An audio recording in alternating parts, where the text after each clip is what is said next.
The evening was quiet, a stark contrast to the bustling energy of the day. The city lights flickered as two sisters drove down a nearly empty street, their car humming softly on the road.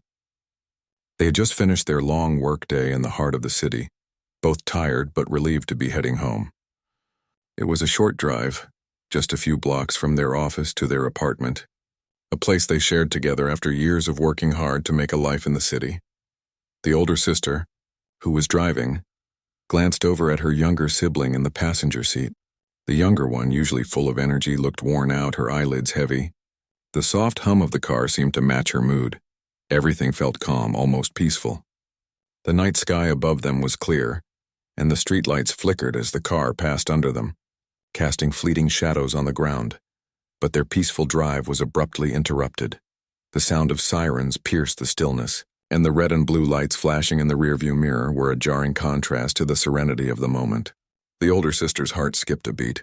She wasn't sure what was happening, but she immediately pulled over to the side of the road, her hands slightly shaking as she reached for the car's emergency brake.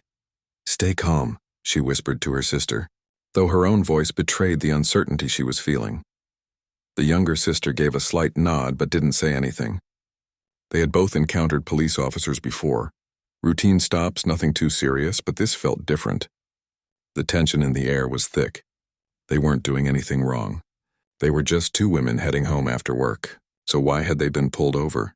As the officer approached their car, the older sister tried to steady her breathing. The officer was tall, his uniform crisp, his demeanor stiff. He didn't greet them or ask for the usual identification or license, which was the typical start to a routine stop. Instead, he looked down at them through the window with an air of authority, his eyes cold. "Step out of the car," he commanded, his voice sharp, almost hostile. The sisters exchanged a confused glance. Neither had ever experienced an encounter like this. The younger sister, still processing what was happening, hesitated but obeyed. She unbuckled her seatbelt, opening the door slowly. The older sister followed, her hands now visibly trembling as she reached for her own door handle. "Is there a problem, officer?" the older sister asked, trying to keep her voice calm. She was used to handling stressful situations at work, but this felt off. Something wasn't right about this officer's tone, about the way he was approaching them. The officer didn't answer immediately. Instead, he motioned for them to step out of the car and move toward the sidewalk. His eyes scanned them both. There was something unsettling about the way he was looking at them, like they were already guilty of something. "Why are you here?" the officer asked bluntly. "What are you doing in this area?" The question didn't make sense. The sisters had lived in the neighborhood for years, and there was nothing unusual about them being there. They had simply finished work, just like anyone else would, and were heading home. But the officer wasn't interested in their explanation. He kept his gaze fixed on them, his body tense, his stance aggressive. The older sister opened her mouth to explain, but before she could speak, the officer interrupted her. "I said, step out of the car," he barked again, his tone harsh and unforgiving. Confused and unsettled, the sisters did as they were told, standing awkwardly on the sidewalk. The younger sister felt a wave of frustration and anxiety rise within her. They were being treated as if they were criminals, but they had done nothing wrong. "Why are we being treated like this?" the younger sister muttered under her breath, mostly to herself. The older sister, trying to stay calm, glanced around, hoping for some kind of help or sign that this was just a misunderstanding. But the street was empty, and there was no one else around. It was just them and the officer. The officer took a step forward, his voice growing louder. "I'm asking you a question. What are you doing in this neighborhood?" The question seemed to hang in the air, even more strange and accusatory. It felt like they were being singled out, like they didn't belong in this part of the city.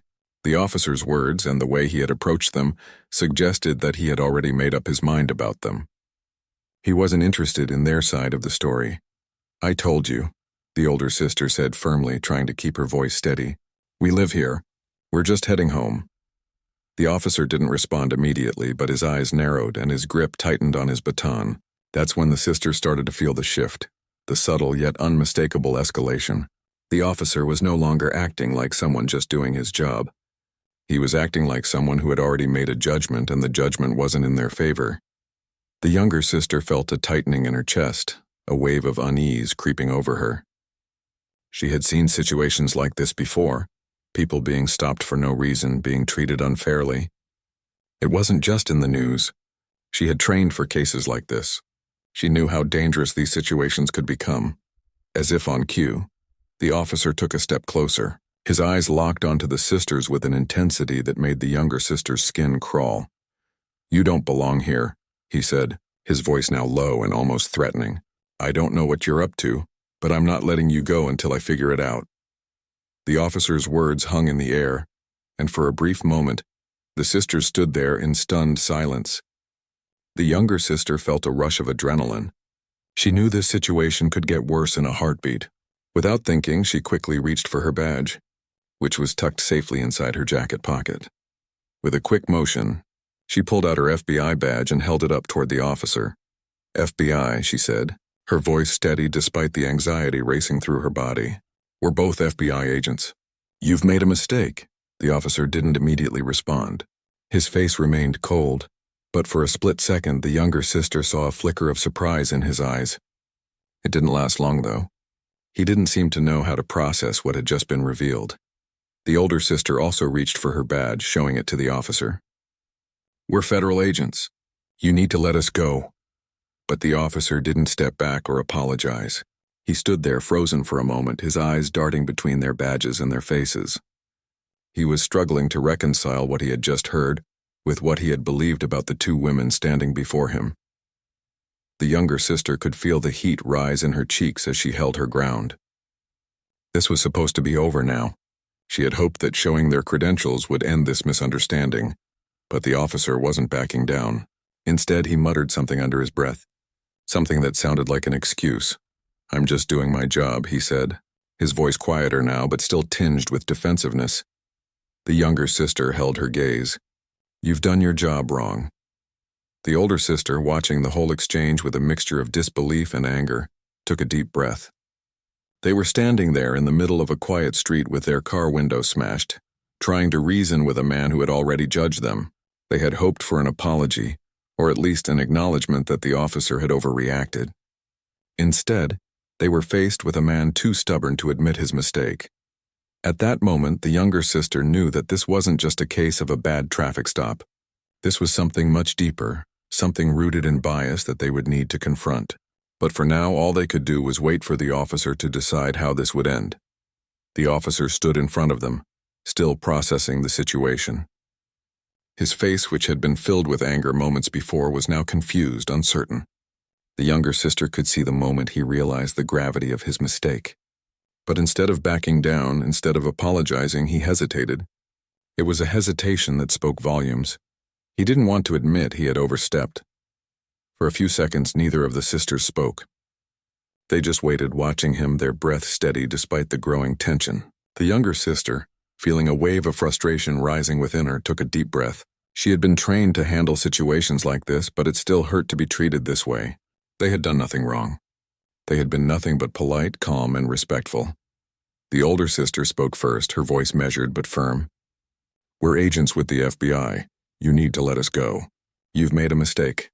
The officer didn't move. He didn't apologize, didn't step back to give them space. Instead, he stood still, trying to maintain his authority, but his grip on his baton tightened. His eyes flickered between their badges and their faces, trying to figure out how to process the new information. "I don't care what you say," the officer muttered, his voice still laced with disbelief. "I'm just doing my job," his words stung. It was clear now. This wasn't about a mistake or a misunderstanding. The officer was clinging to his power, refusing to accept that he had misjudged them simply because of their appearance. The younger sister could feel her pulse quickening. She had worked for years in situations where she had to rely on her training, her composure, but right now she was fighting a deep, burning frustration. The officer had no right to treat them like this. "Your job doesn't give you the right to smash someone's window without cause," the younger sister said, her voice steady, but with a sharp edge. She had dealt with difficult people before, but this felt personal. It wasn't just about the broken window anymore. It was about how quickly the officer had assumed something was wrong because of their race. The officer took a step back, but it wasn't out of apology. It was as if he was processing everything, trying to figure out how to get out of the uncomfortable situation he had created. "I don't know what's going on here, but you shouldn't be in this neighborhood."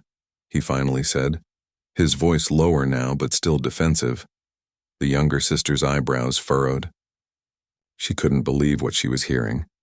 This is where we live. We're not here to cause trouble. The older sister, who had been silent up until now, added, We've lived here for years. What are you trying to say? The officer shifted on his feet, clearly uncomfortable now. I'm just trying to do my job. I thought I saw something suspicious. The sisters exchanged a look. The older sister felt her anger rise but kept her voice calm. What was so suspicious about us? We were just driving home from work. He didn't have an answer. Instead, he glanced down at his radio, perhaps hoping to find a way out of the situation. The silence that hung in the air was thick. They stood there, the broken window between them, waiting for something to change. The younger sister felt the cold night air biting at her skin, but the real chill was inside her, deep inside, where the sting of racial profiling still burned. Why don't you just let us go? The older sister asked, her patience beginning to wear thin. She could tell that the officer wasn't listening, wasn't even really processing their words. He was still caught up in his own assumptions. He was still looking at them through the lens of his biases. I've already told you I'm doing my job. You're in the wrong place. It's late and... He trailed off, struggling to come up with any reasonable excuse. At this point, the younger sister's frustration bubbled over. You've done enough damage already. We have every right to be here. You have no reason to treat us like this. She took a step forward, holding her badge up again, this time more firmly. You need to let us go. Now. The officer looked like he was about to protest again, but the older sister spoke up before he could say anything. We've been patient, but we've had enough. If you don't let us go, we'll call for backup. You're not the only one who can make calls here. Her words seemed to shake the officer out of his defensive stance. He glanced quickly over his shoulder, as if checking for other officers. But none of them appeared. The streets were quiet, empty except for their car and the officer's patrol vehicle. The officer's body language shifted slightly.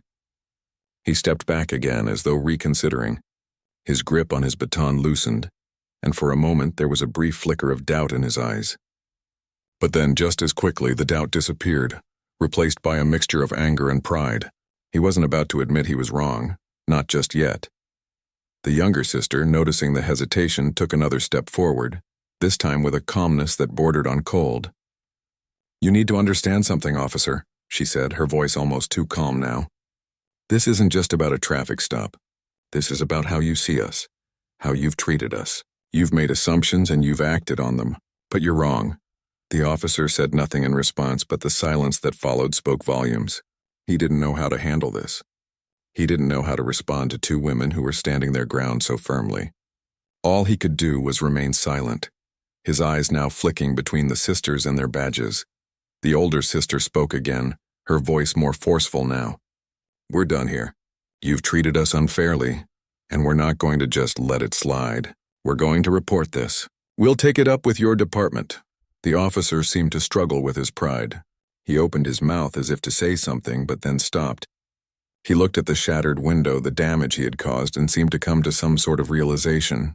I'm sorry, he muttered, almost under his breath, as if the words were foreign to him. He didn't want to say them. He didn't want to admit his mistake, but the situation had left him no choice. The younger sister didn't accept the apology. It wasn't enough. Sorry doesn't fix what you've done, she said quietly but firmly. Sorry doesn't change the fact that you treated us like criminals when we did nothing wrong. The officer didn't respond. Instead, he took a step back as if he didn't know what else to do. The older sister turned to her younger sibling, a brief but knowing glance passing between them. They weren't done with this. They weren't going to let this go. They would take the steps necessary to make sure the officer's actions were held accountable. They would make sure that their story was heard, that the world knew what had happened. As they waited for the supervisor to arrive, both sisters stood tall, their faces set in determination. This wasn't just about one officer.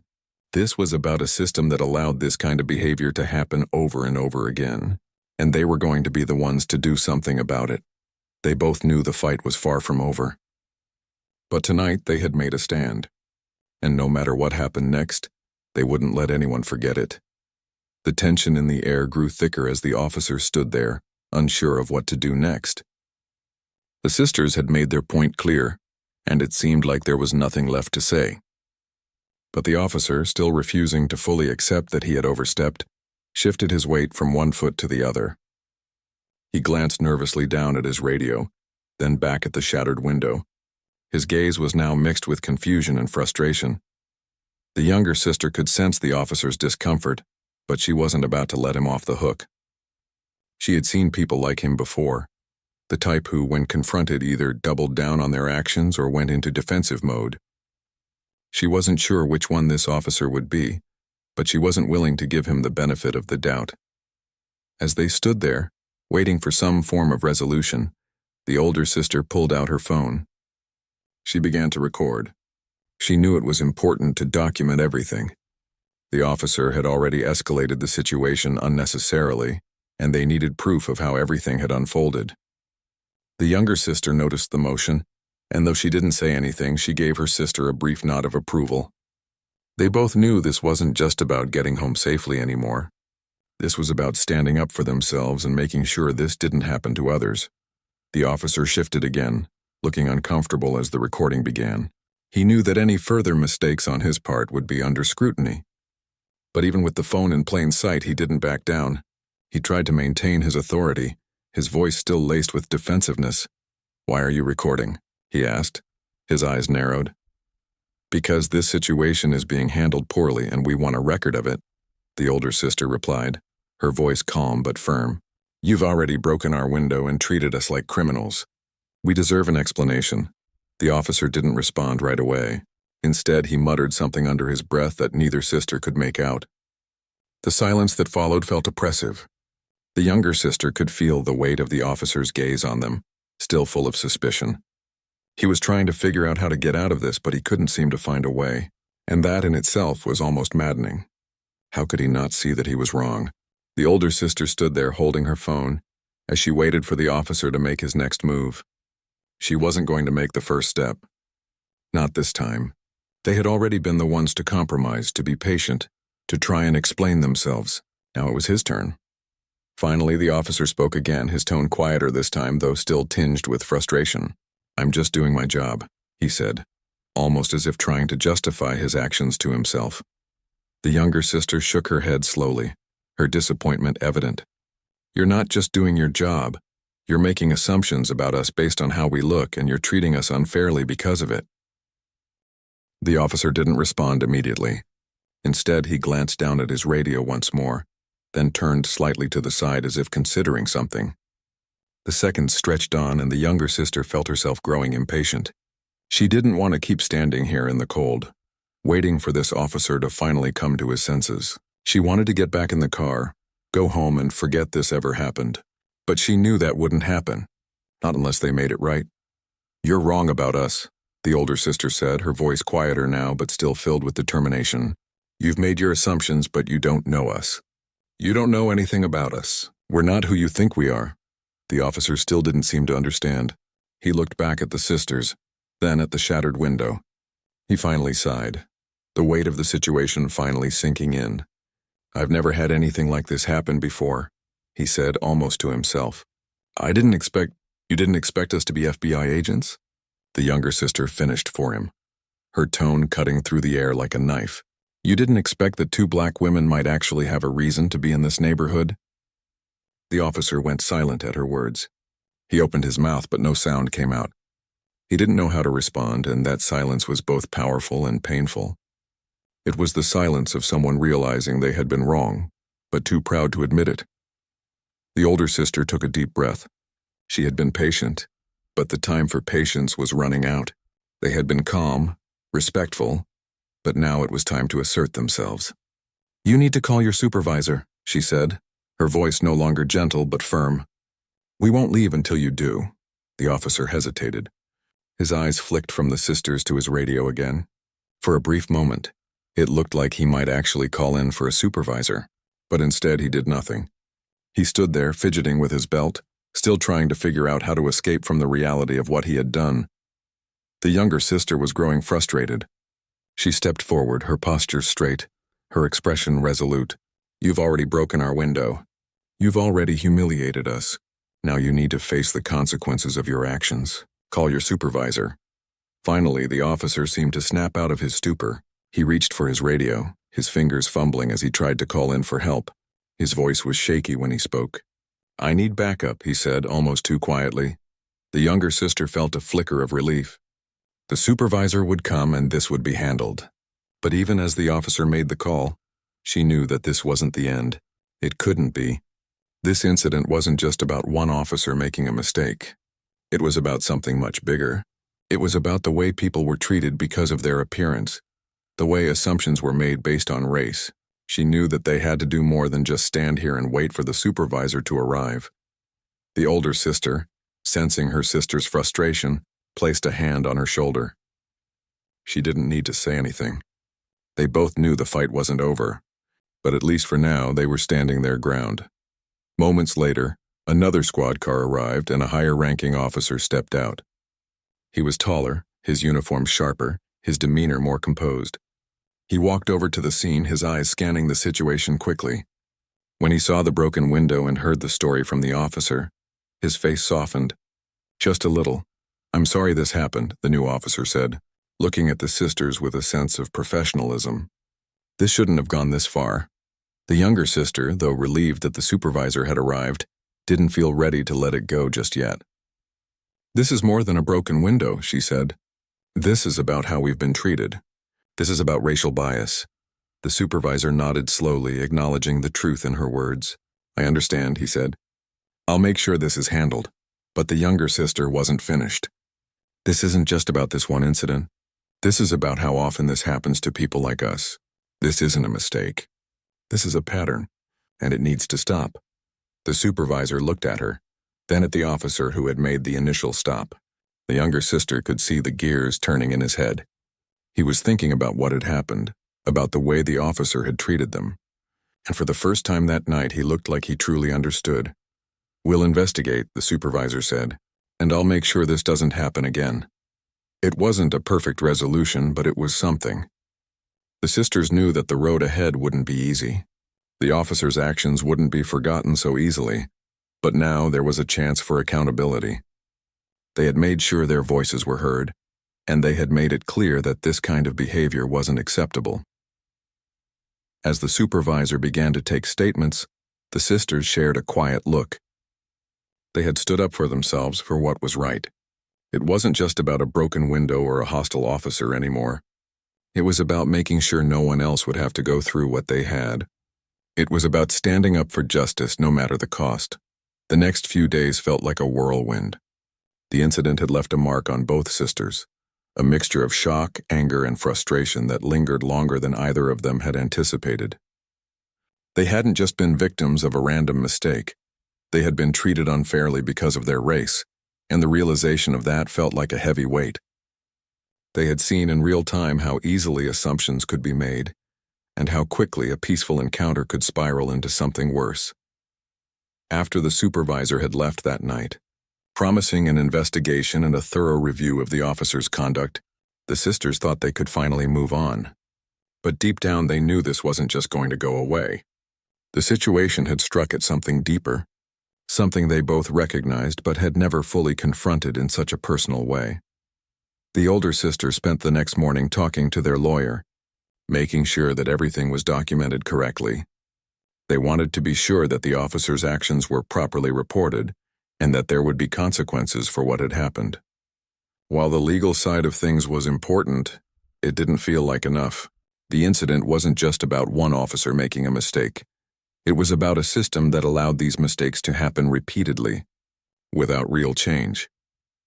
The younger sister, who had always been more vocal about issues of racial injustice, spent her day reflecting on everything that had happened. She couldn't shake the image of the officer's face when he had first pulled them over, or the way his hands had trembled when he realized who they were. She had seen that reaction before in different forms. It was the surprise that came when a black woman didn't fit the stereotype people had in their minds. It was the disbelief when she wasn't a criminal, a threat, or an outsider. But this time, she couldn't ignore the way it made her feel. How deeply it stung to be judged based on the color of her skin. How quickly an officer had gone from professional to hostile. She knew this was a fight they couldn't walk away from. not if they wanted to create any real change. Later that afternoon, the sisters met again to discuss what had happened and what steps they would take next. They were tired, but they were determined. The older sister, always the more level-headed one, spoke first. "We can't let this slide," she said, her voice steady. "We have to keep pushing for accountability. This can't just be another incident that gets swept under the rug. We need to make sure the system takes this seriously." The younger sister nodded, her expression more intense now. "I know it's not just about the officer. It's about the fact that we are constantly treated like this, like we don't belong. It's about how often this happens to people who look like us." She paused, taking a deep breath. "We have to use our voices. We need to make this public." The older sister looked at her, understanding what she meant. It wasn't enough to report the incident to the department. They needed to tell their story, let people know what had happened. It wasn't just about what had happened to them. It was about raising awareness and pushing for change. "We'll make sure we do it the right way," the older sister agreed. "We can't let them downplay this. We need to make sure they understand the impact of their actions." That evening, they sat down and began to write their statement. They detailed the events of that night, how the officer had approached them, how he had treated them, how he had escalated the situation without cause. They spoke about the damage done to their car, the broken window, and the feeling of being completely powerless in that moment. But they didn't stop there. They also shared their feelings about the deeper issue, the way their race had been used against them, the assumptions that had been made, and the way it had affected their sense of safety. It wasn't just about this one officer or this one incident. It was about the larger reality they faced every day as Black women in a world that too often saw them as a threat, as outsiders, or as invisible. They both knew that speaking out would come with consequences. They knew there would be people who would try to discredit them or call them too sensitive, but they didn't care. This wasn't about pleasing anyone. It was about standing up for what was right. It was about saying, "We matter. Our lives matter, and we won't stay silent anymore." The next morning, they sent their statement to the local news outlets, along with a request for an interview. They wanted to ensure that their voices were heard, and they hoped that by speaking out, they could inspire others to do the same. They were tired of being silent, tired of letting others speak for them. It was time to take control of the narrative. The response came faster than they expected. The story hit the news, and within hours, their phones were ringing. Journalists wanted to hear their side of the story. Local activists reached out to show their support. The incident had resonated with so many people, especially those who had experienced similar situations. The interview was scheduled for the following day. The sisters knew it wouldn't be easy. Speaking out about something so personal, so painful, wasn't something anyone ever looked forward to, but they were determined to make a difference. They wanted to show the world that what had happened to them wasn't an isolated incident. It was part of a larger problem that needed to be addressed. On the day of the interview, they sat in a small studio, the camera lights bright, the microphone in front of them. The reporter introduced them and began with a few introductory questions. But the sisters didn't need to be prompted. As soon as they started talking, the words poured out of them, raw and honest. They spoke about their experience, about the officer's treatment, about the pain of being judged based on their race. The younger sister spoke first. "When I look back at that night, it's hard for me to even put into words how it felt. The officer saw us and immediately assumed the worst. He didn't ask us what we were doing. He didn't try to understand our situation. He just treated us like criminals." She paused, her voice shaking slightly, but she continued. "I've been in this position before. I've been stopped and treated unfairly before, but this time it was different. This time I had to face the reality that no matter how successful we are, no matter what we do, we're always going to be seen as other." Her sister added, "It's exhausting. Every day we have to think about how we're going to be treated, whether we're going to be seen for who we really are or just reduced to a stereotype. We're professionals, we're not out of place. But when you look like us, people just assume the worst." Their words were powerful, but it wasn't just their words that made the story resonate. It was their courage. The courage to speak out in a world where so many people were still too afraid to stand up for what was right. The courage to say, "We won't be silenced. We won't let this continue." As the interview concluded, the sisters left the studio feeling a mix of exhaustion and relief. They had shared their story, and now it was out in the world. They knew that there would be people who disagreed with them, people who would try to discredit them. But they also knew that they had done the right thing. They had taken a stand. In the days that followed, the support they received was overwhelming. People from all walks of life reached out to thank them for sharing their story. Local leaders, activists, and even strangers sent messages of encouragement. The conversation about racial profiling and police misconduct grew louder, and the sisters knew they had played a part in that change. But as the days went by, the officer who had wronged them remained in his position. No immediate consequences came. The investigation was ongoing, but the sisters knew that the battle wasn't over. This wasn't just about them anymore. It was about making sure that this kind of treatment didn't happen to anyone else. They were ready to continue fighting. The fight wasn't over, and they would keep pushing, keep speaking out until the world finally started listening. The weeks that followed were filled with a whirlwind of emotions. The sisters had become unwittingly thrust into the public eye after their interview aired.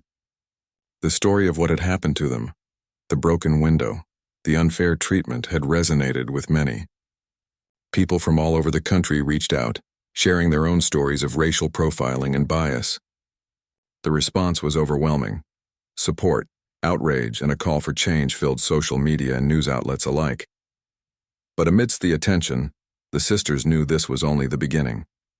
They had taken a stand, but the fight for justice was far from over. They had spoken out, but they still had no real answers from the department about what would happen to the officer who had treated them so poorly.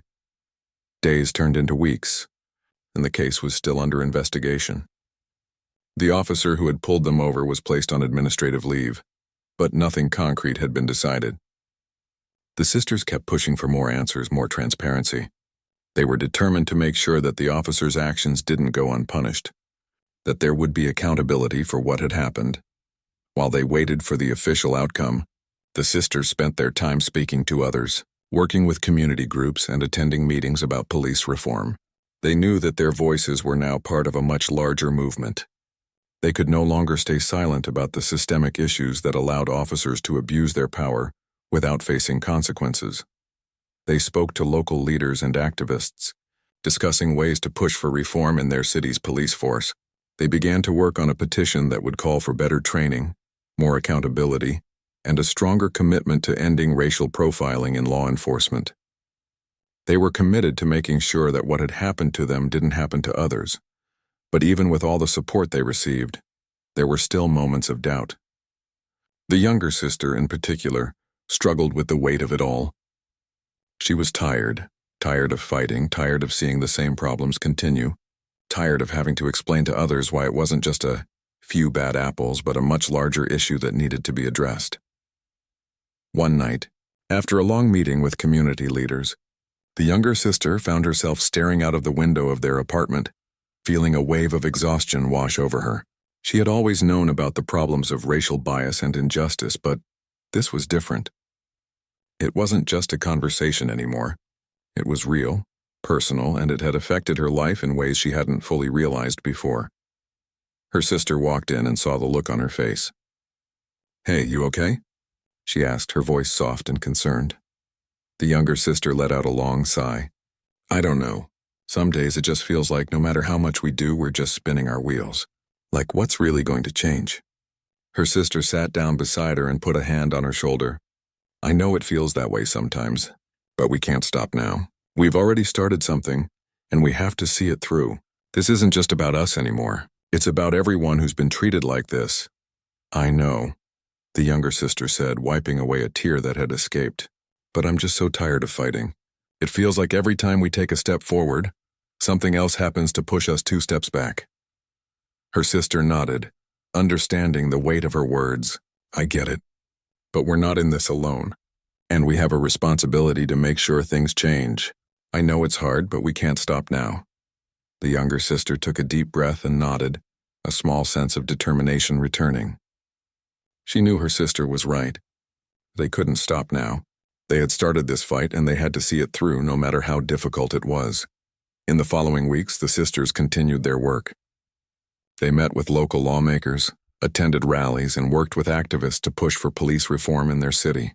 They also kept in touch with the department, constantly checking in on the progress of the investigation. It wasn't easy, but they knew they had to stay the course. Then, one afternoon, they received the news they had been waiting for. The police department had completed its investigation, and the officer who had pulled them over had been terminated. The decision came after a thorough review of the situation, including the officer's conduct and the way he had handled the stop. The department had also acknowledged that his actions had been influenced by racial bias, and they were taking steps to address it. The sisters felt a mixture of relief and disbelief. It wasn't the outcome they had expected, but it was the one they had fought for. The officer would no longer have the power to harm anyone else, and the department was being held accountable for the way it had allowed such behavior to go unchecked. But as they celebrated the victory, they also knew this was just one step in a much larger fight. The systemic issues that allowed racial bias to thrive in law enforcement were still present, and the work wasn't over. The sisters were determined to keep pushing for change, to keep speaking out, to keep fighting for justice.